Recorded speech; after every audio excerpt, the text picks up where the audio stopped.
గర్భవతులు కుంకుమ పువ్వు కాస్త అన్ని రెబ్బలు వాడితే ముఖ్యంగా పిల్లలు ఎర్రగా పుడతారని చెప్పారు.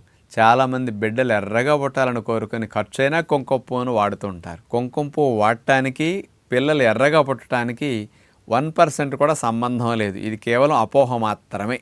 మరి అలా పెద్దలు ఎందుకు చెప్పారు అంటే, బిడ్డలు ఎర్రగా పుట్టాలంటే ఖర్చైనా వెనకాడకుండా కుంకుమ పువ్వు వాడతారని, అలా మన చేత గర్భవతులు కుంకుమ పువ్వు వాడించేటట్టు చేయడానికి ఆ మాయమాట చెప్పారు. మరి గర్భవతులు ఎందుకు వాడాలి కుంకుమ పువ్వు తెలుసు? అసలైన లాభం, సుఖప్రసవానికి కుంకుమ పువ్వు బాగా హెల్ప్ చేస్తుంది. గర్భాశయ గోడలన్నీ ఎక్కువ కాల్షియంని తీసుకునేటట్టు చేస్తాయి అన్నమాట.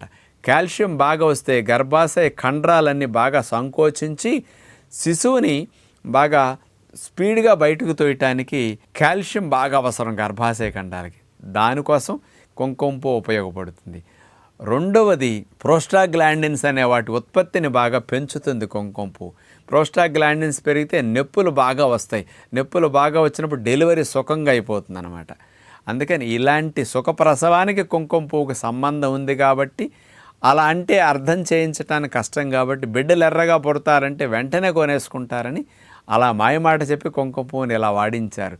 అందుకని గర్భవతులందరూ రోజు కుంకుమ పువ్వుని ఏదో ఒక రూపంలో అంతా కలుపుకొని వాడుకుంటే సుఖప్రసవానికి ఇంత మంచిదని మరొకండి.